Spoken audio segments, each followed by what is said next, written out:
8 pelanggar syariat Islam yang divonis bersalah oleh Mahkamah Syariah Banda Aceh Senin 8 Maret 2021 menjalani hukuman cambuk secara terbuka di Taman Bustanus Salatin, Taman Sari, Kota Banda Aceh. Eksekusi hukuman cambuk ini digelar dengan menerapkan protokol kesehatan yang cukup ketat. Kedelapan pelanggar syariat Islam yang dicambuk itu terdiri dari 6 orang pelaku ikhtilat dan 2 pelaku khalwat atau zina. Mereka terbukti melanggar Kanun Aceh nomor 6 tahun 2014. Sementara itu, terpidana AG 48 tahun dan AS 42 tahun dicambuk sebanyak 20 kali, sedangkan 6 pelanggar lainnya yang dicambuk dan dinyatakan sudah ingkrah oleh Mahkamah Syariah Kota Banda Aceh berinisial MU dan pasangannya RA masing-masing 25 cambukan. Lalu MD dan pasangannya ZU masing-masing 25 cambukan, serta MA dan SO masing-masing 10 kali cambukan.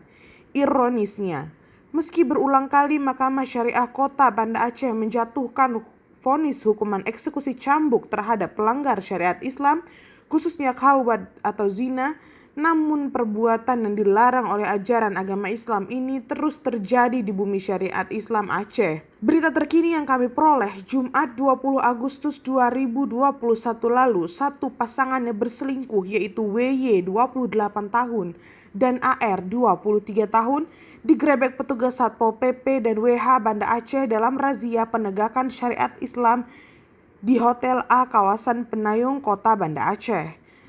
Mereka terbukti menginap satu kamar tanpa ikatan pernikahan. Menurut pengakuan mereka, dulunya WY dan AR merupakan pasangan kekasih. Nah, ketika hubungan mereka kandas, WY menikah dengan laki-laki lain yang kini bekerja di Malaysia. Yang pertama terkait dengan khalwat itu merupakan salah satu dari 3 kanun yang pertama kali diterapkan di Aceh terkait dengan syariat Islam. Tetapi ada sebuah anomali sebenarnya dalam logika berpikir terkait dengan khalwat ini.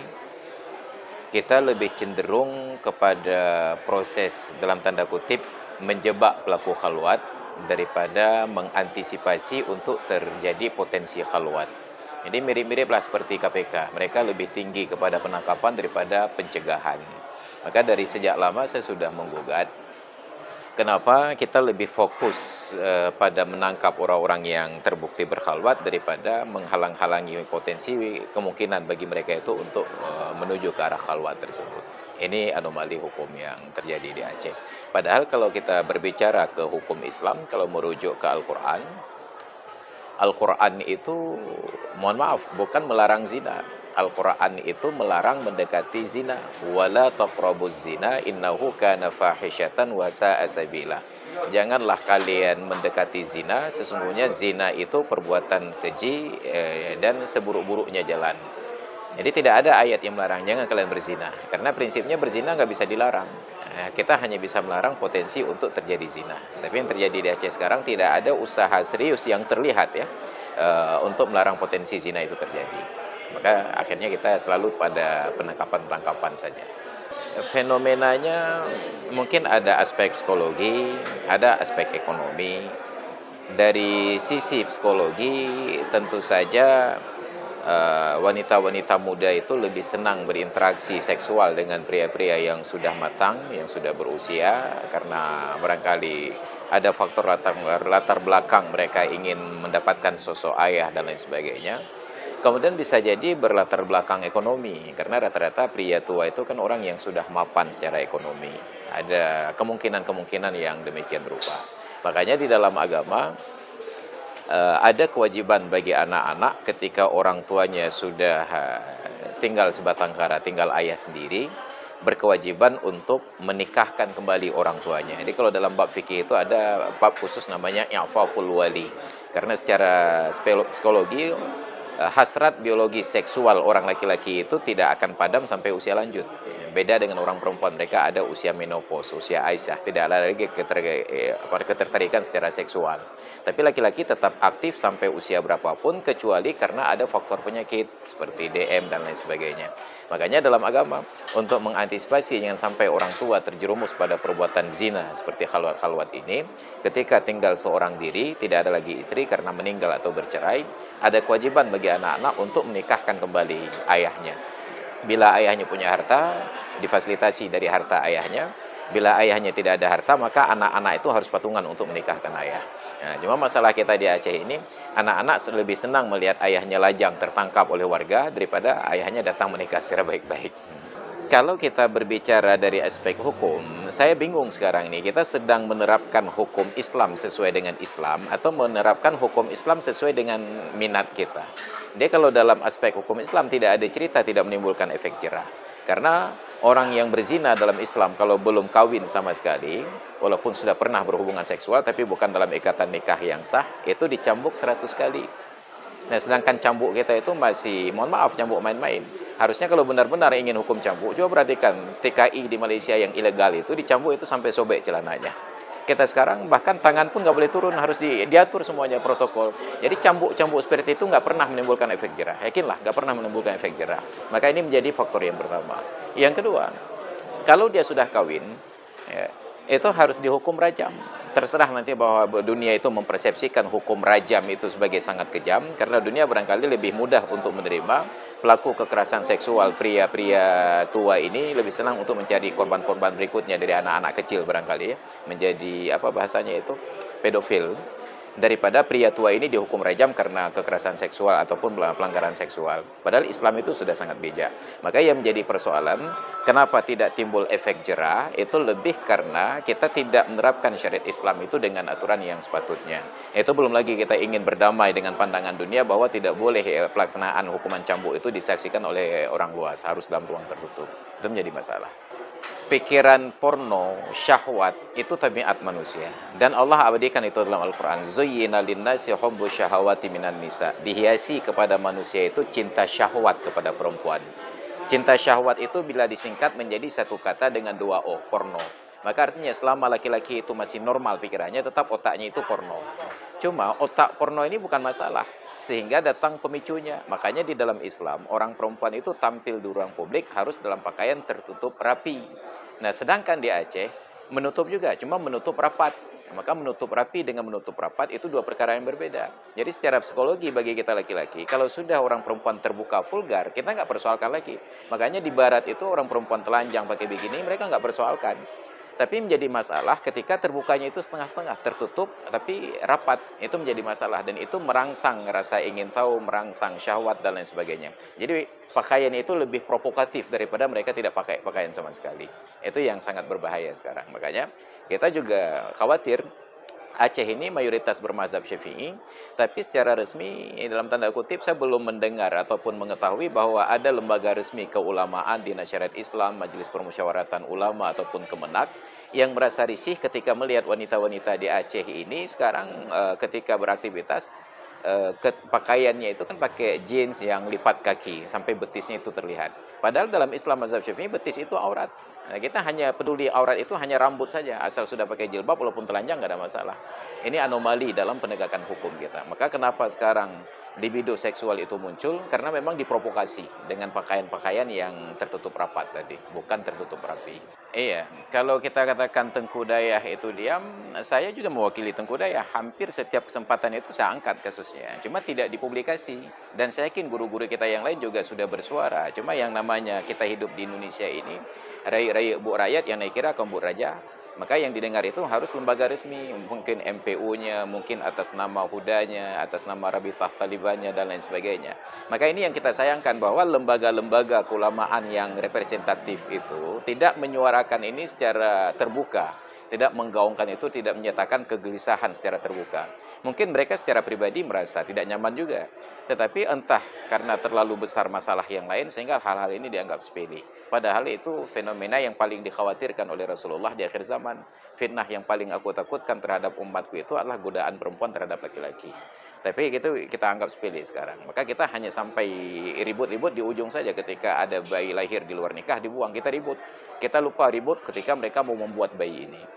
Itu menjadi PR kita sekarang. Jadi kita berharap para ulama bersuaralah secara resmi, media meliput bahasa-bahasa ulama ini, keresahan dan kerisauan mereka. Jadi bukan mereka tidak bersuara, cuma tidak diliput selama ini. Yang pertama, yang paling penting sebenarnya, kalau pemerintah mau bekerja itu lebih efektif. Ada aturan sederhana. Sekarang saya menggugat sejak lama, kenapa lembaga-lembaga pendidikan agama seperti UIN ataupun usia sekaligus itu sebagai jantung hati rakyat Aceh tidak membuat sebuah peraturan ketat, misalnya antisipasi saja, bahwa tidak boleh mahasiswa dan mahasiswi Unsyah itu datang ke kampus dengan berboncengan laki-laki dan perempuan yang bukan mahram dan bukan suami istri. Itu kan untuk memperkecil ruang untuk terjadi potensi ikhtilat, potensi terjadinya kedekatan-kedekatan secara fisik. Jadi kalau masing-masing punya kendali pada kendaraannya, maka kemungkinan untuk mereka menuju ke sebuah lokasi itu menjadi kecil. Tapi bila hanya pria yang mengemudi, yang perempuan duduk di belakang, itu kendali ada pada yang laki-lakinya. Jadi walaupun perempuan ini menolak, solusinya hanya lompat saja dan itu berakhir di rumah sakit. Dan itu tidak dilakoni. Jadi dari pihak universitas pun mereka lebih tunduk kepada aturan-aturan internasional karena itu melanggar HAM katanya. Kita nggak tahu HAM apa yang dilanggar dengan mempersilahkan mereka berpotensi berbuat zina sampai lahir bayi yang HAM-nya itu dilanggar. Maka kita berharap pemerintah melakukan yang demikian. Yang kedua, kita berharap bahwa para orang tua itu peduli tentang pergaulan anak-anaknya. Dulu orang tua kita asal sudah malam anak tidak pulang, mereka gelisah. Sekarang malah diizinkan keluar malam-malam. Dan itu sebuah anomali bagi kita sekarang di Aceh yang bersyariat Islam ini. Adat istiadat itu sudah tergerus demikian parah. Sudah bukan lagi erosi, sudah abrasi ya. Sudah terjadi abrasi budaya demikian parah. Sehingga kita tidak lagi memandang aneh dan aib kalau ada orang tua membiarkan anak-anaknya berkeliaran seorang diri dengan sepeda motor di malam hari, bahkan berboncengan dengan laki-laki. Maka kita miris, malu ketika jalanan Banda Aceh yang bersyariat Islam, yang gemilang ini, laki-laki dan perempuan berboncengan, lebih akrab daripada suami istri. Mereka berpeluk-pelukan di atas kendaraan, dan itu tidak ada yang merasa risih sama sekali. Maka, kalaulah pemerintah mau, bisa kerjasama dengan kepolisian lalu lintas, ketika polisi ini memeriksa kelengkapan kendaraan, berikut dengan kelengkapan pengendaranya. Apakah ada hubungan mahram, apakah sudah menikah, apalagi sekarang sudah dibuat kartu nikah untuk lebih mudah diperiksa. Jadi bukan hanya tentang STNK dengan SIM saja. Itu salah satu usaha kita untuk mengantisipasi. Menariknya, dari hasil riset data dan sejumlah penelitian yang dihimpun redaksi modusaceh.com menunjukkan bahwa karakteristik yang paling tinggi menjadi pelaku khalwat di kota Banda Aceh adalah berjenis kelamin laki-laki atau sekitar 50,4%. Berusia di antara 18 hingga 25 tahun sebanyak 57%, sementara lokasi pelanggaran syariat khalwat ini terjadi di tempat umum sebanyak 38%, sedangkan jenis pekerjaan pelaku khalwat tertinggi adalah mahasiswa sebanyak 25% dan waktu terjadinya khalwat tertinggi adalah pada bulan Maret sebanyak 11,6%. Selain itu, jenis operasi penangkapan pelaku khalwat melalui tugas rutin patroli sebanyak 35,5%, proses penyelesaian terbanyak adalah pembinaan sebanyak 88,3%, sedangkan daerah asal pelaku khalwat terbanyak dari luar kota Banda Aceh sebesar 85,2%. Aminah melaporkan.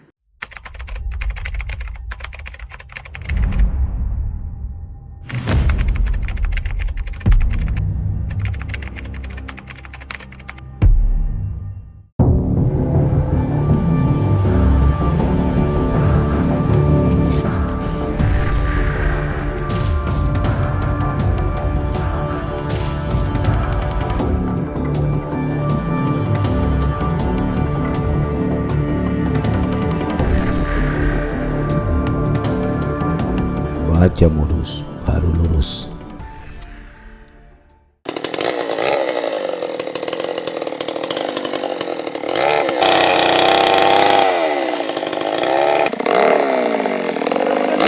Siapa sangka Syamsuddin atau akrab disapa Pak Oge dahulunya seorang perambah hutan kini berbalik arah menjadi pengayom hutan Loser yang berlokasi di pusat penelitian Soraya serta kawasan hutan ekosistem Loser lainnya, tepatnya di Kecamatan Sultan Daulat, Kota Subul Salam, Provinsi Aceh. Pak Oge lahir di Pasar Belo tahun 1966. Kecamatan Sultan Daulat, Kota Subul Salam ini dikenal sangat berpengaruh untuk kelestarian hutan di kawasan ekosistem Loser. Meski dahulu suka melakukan penebangan liar di kawasan hutan Lauser untuk dijadikan kebun, kini Pak Ogek menjadi orang yang melakukan restorasi atau pemulihan kembali hutan tersebut. Pak Ogek direkrut oleh Lembaga Lingkungan Forum Konservasi Lauser atau FKL pada tahun 2016 lalu ini, kemudian dipercaya sebagai manajer camp Lai Soraya yang bertugas melakukan pembibitan pohon untuk program pemulihan kembali fungsi hutan di kawasan ini. Hampir di sepanjang daerah aliran Sungai Alas, kawasan ekosistem Lauser telah dijadikan kebun sawit oleh masyarakat sekitar, sehingga semakin hari hutan lindung di sana kian menyusut. Sebelum melakukan restorasi, Pak Ogek bertugas mempengaruhi warga yang memiliki kebun sawit di kawasan hutan lindung agar menyerahkannya kepada pemerintah untuk dikembalikan fungsinya menjadi hutan seperti semula.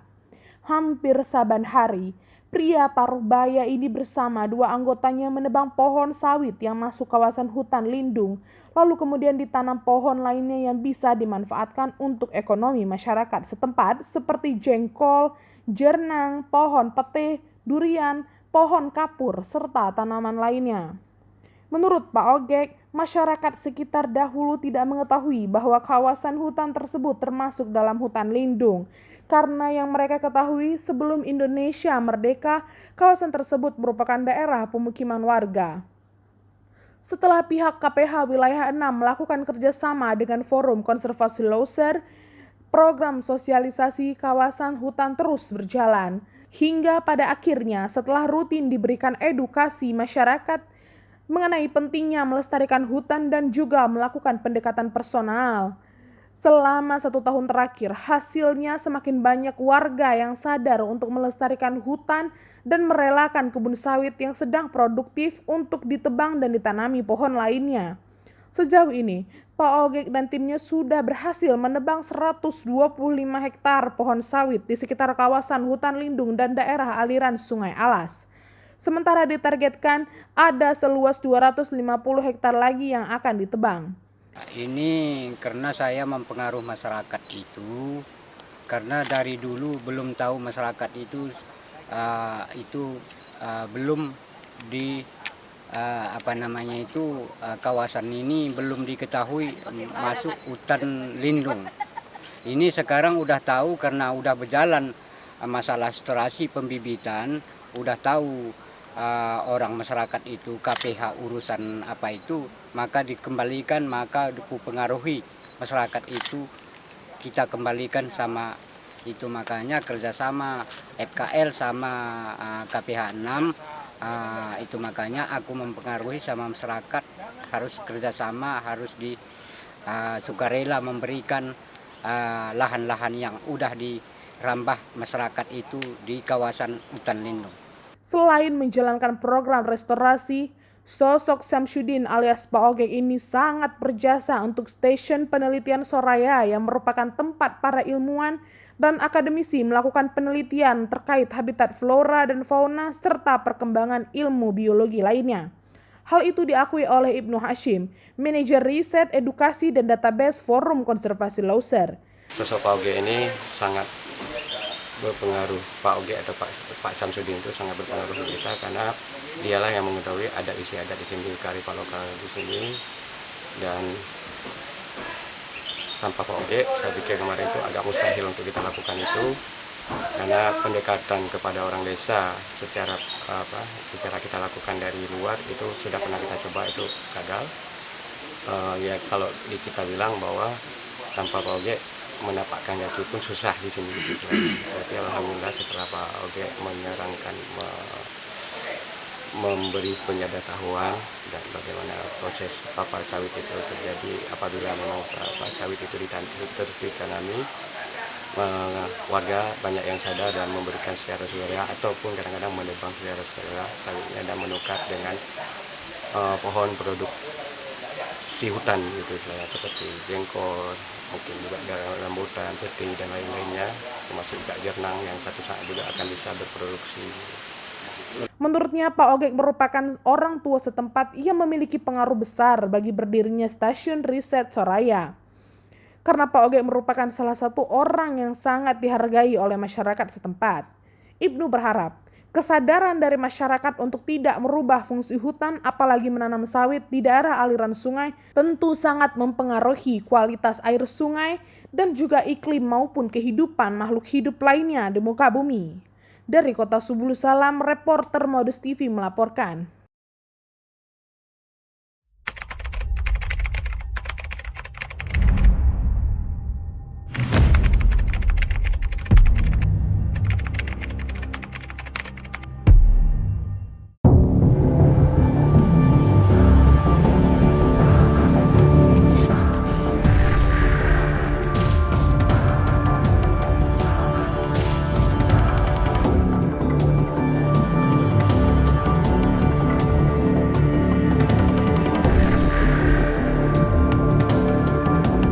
Baca Modus Baru Lurus.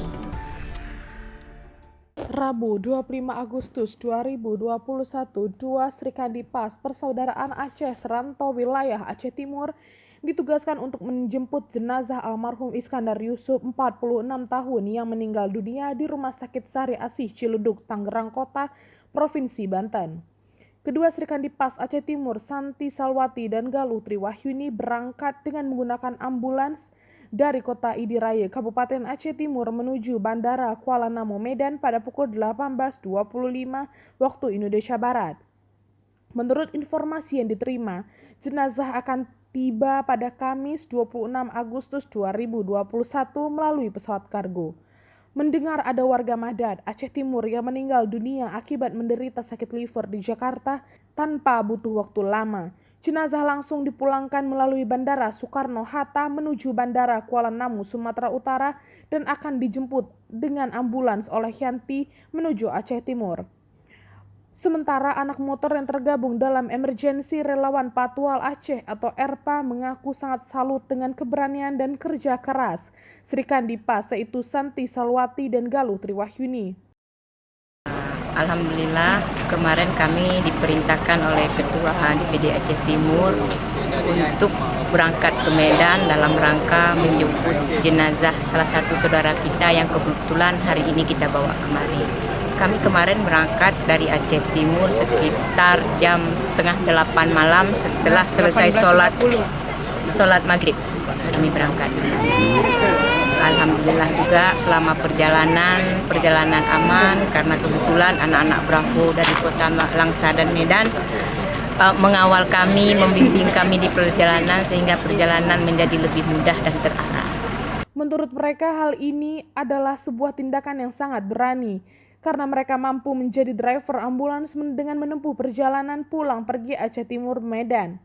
Bagi Salwati dan Galuh Triwahyuni, menjadi relawan PAS dan bisa terlibat langsung dalam pemulangan jenazah merupakan suatu pekerjaan yang sangat menyenangkan sekaligus menegangkan. Reporter Modus TV melaporkan dari Aceh Timur.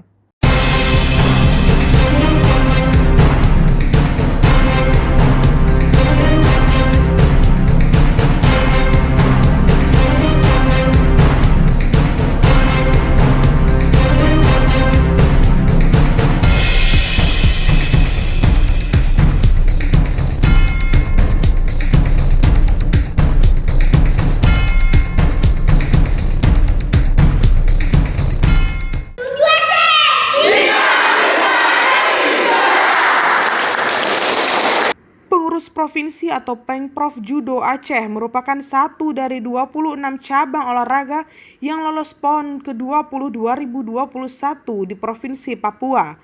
Mereka meloloskan 3 atletnya, yaitu Muhammad Dimas Pratama yang turun di kelas 81 kg, Ungkap Lubis diturun di kelas 60 kg, dan Farah Alia Zalfa Wijayanto di kelas 45 kg. Pelatih tim PON Judo Aceh Budi Mulyadi mengaku pihaknya telah melakukan berbagai persiapan dan latihan sejak 2020 lalu hingga saat ini. Proses persiapan untuk binsip pagi dari 06.30 sampai 08.00 latihan di Stadion Longraya, istirahat 1 jam, berlanjut ke Stadion GIM untuk latihan power. Masalah kendala mungkin karena dengan alam, kadang-kadang kalau hujan kita latihannya di Stadion GIM. Kekuatan atlet kita yang kelas 45 Ya alhamdulillah udah mencapai target. Kelas 45 untuk beban udah bisa ngangkat 2 kali berat badan. Untuk yang kelas 60 udah memenuhi target juga. Untuk pengangkatan berat badannya, powernya udah 2 kali berat badan. Untuk yang kelas 81 sama seperti kelas 45 sampai kelas 60, semuanya hampir rata-rata udah mencapai target. Target kami sebagai pelatih, karena di sini ada 2 pelatih, cuma yang satu berhalangan, ya kami dapat pulang bawa medali. Urusan berhasil masalah emas, perak, atau perunggu itu yang Allah yang ngatur semua. Tapi pun bukan tanpa kendala. Bila hujan, mereka terpaksa pindah tempat latihan dari Stadion Longraya Banda Aceh menuju studio gym. Dan lawan terberat yang ia akui adalah DKI Jakarta, Jawa Barat, Jawa Tengah, dan Jawa Timur untuk olahraga judo. Begitupun kata Budi, kekuatan atletnya sudah mencapai target untuk beban. Karena itu dia optimis bisa membawa pulang emas untuk Aceh. Aminah melaporkan.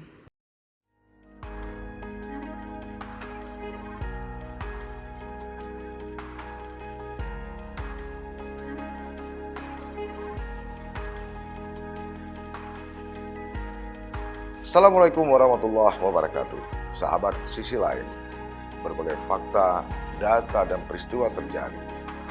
Media mainstream, bahkan media sosial, melihatnya dari satu sudut, tapi kami mengungkapnya dari sudut yang berbeda. Ikuti Sisi Lain di channel YouTube Saleh Abdullah.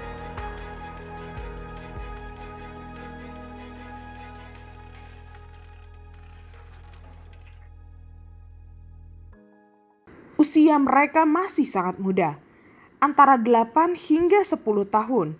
Harusnya mereka berada di rumah, menghabiskan waktu untuk mengaji, belajar, dan bermain.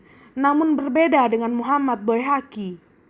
Siswa kelas 3 negeri Nehen ini menghabiskan waktunya untuk membantu orang tua berjualan jemblang atau akrab disebut cambuk leng di sisi jembatan Pantai Perak, Kota Banda Aceh. Pekerjaan ini ia lakukan atas kemauan diri sendiri untuk membantu kedua orang tuanya.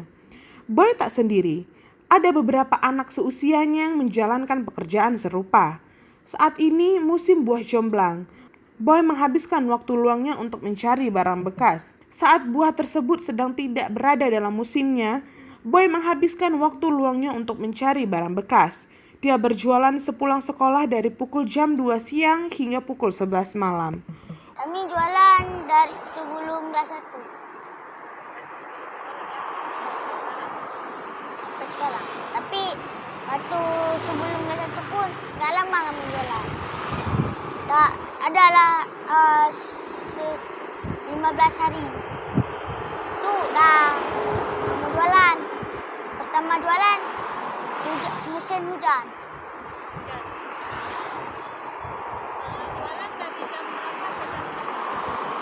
Kalau pergi biasa jam 1 itu kalau nggak sekolah.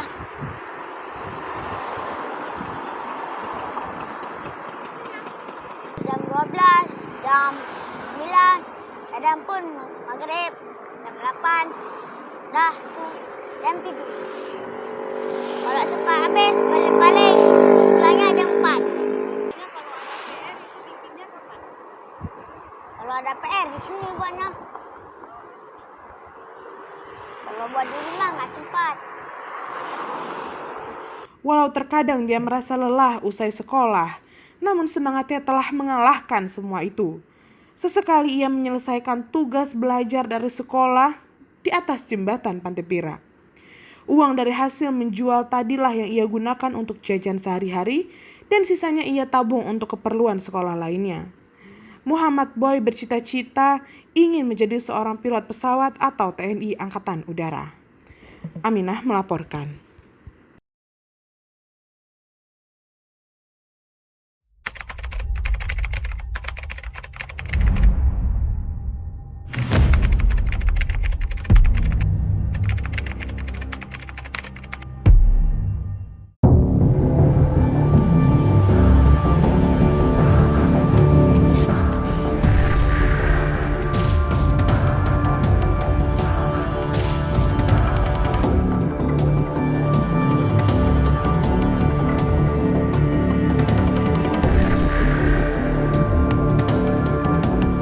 Baca Modus Baru Lurus. Untuk pertama kalinya, lagu tradisional asal Papua Sajojo diluncurkan dalam bentuk rekaman digital di Boston, Amerika Serikat. Lagu yang kini populer untuk mengiringi tarian atau senam Sajojo ini dikemas dalam aransemen musik bergenre IDM. Berikut laporannya yang kami kutip dari VOA Indonesia. Sajojo, Sajojo. Bayangin aja pemirsa, sekarang saya sedang berada di New York City dan bisa dengerin lagu Sajojo yang diproduksi oleh 3 alumni Berklee College of Music di Boston, Massachusetts. Ini menarik sekali ya, karena ini pertama kalinya lagu tradisional Papua Sajojo dirilis di Amerika. Produksi single Sajojo ini merupakan kolaborasi antara musisi Indonesia yang bermukim di kota Boston dengan musisi dari Jakarta. Proses rekaman lagu, musik, dan video klip dilakukan secara digital. Kita pingin lebih globalize the traditional song, so we love this Sajojo song so much, and we hope to encourage people at this hard time juga supaya bisa enjoy the music, and itu juga sebagai suatu aset budaya kebanggaan Indonesia. Vokalis kelompok asal Papua, Noge, yang juga finalis Indonesian Idol tahun 2004, Michael Jakari Milena, mengisi vokal utama dalam single ini. Bagi Michael, single ini adalah kesempatan untuk mengangkat musik Papua agar lebih dikenal di Amerika. Yang paling berkesan pertama, saya ketemu dengan orang-orang yang baru, tapi langsung kita nyambung. Nggak perlu waktu lama untuk nyatuin feel, nyatuin apa yang ada di kepala gitu, apa yang kita pengen banget buat si Sajojo ini.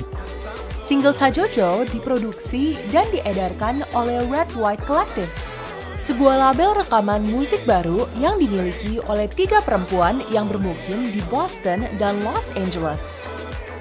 Mereka adalah para alumni Berklee College of Music yang saat ini meniti karir di bidang musik di Amerika. Laura Sekar Putri dikenal sebagai session musician, pemain bass, dan guru terapi musik. Lalu ada Siti Arlinda, lulusan bidang bisnis dan manajemen musik. Sementara Carol Kuswanto saat ini bekerja sebagai ilustrator dan penulis musik film atau dikenal sebagai film scoring. Aransemen lagu Sajojo ditulis oleh Laura, Gibran Yusuf, dan Yoga Bagaspati. Gibran dan Yoga adalah 2 pemusik asal Indonesia yang juga adalah lulusan Berklee. Tujuan dari Red White Collective ini adalah untuk membawa artis-artis biar didengar oleh global audience. Jadi itu sih sebenarnya. Cita-citanya sih sebenarnya kalau nggak pandemi, kita mau bawa artis Indonesia untuk bisa konser di sini. Tapi mau gimana karena pandemi jadi belum bisa tercapai. Sejak peluncuran single ini pada pertengahan bulan lalu, berbagai reaksi dari penggemar musik EDM bermunculan di sosial media. How's the song? Song's great. Jamming. Yeah. Ini senang banget, soalnya kan kayak kita dari timur lagi gitu, terus jarang kan kalau di apalagi Jakarta aja udah seneng kalau dinyanyiin, apalagi di Boston gitu ya, kayak represent lah, jadi senang sekali sih. Saat ini, single Sajojo versi EDM sudah diedarkan di berbagai platform musik digital. Naratama dan Audrey Utoyo, VOA New York.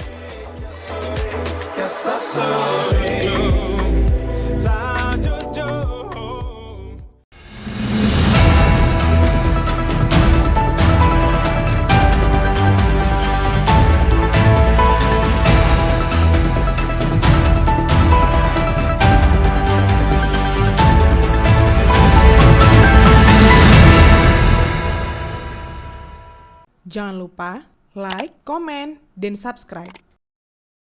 Serta aktifkan lonceng notifikasi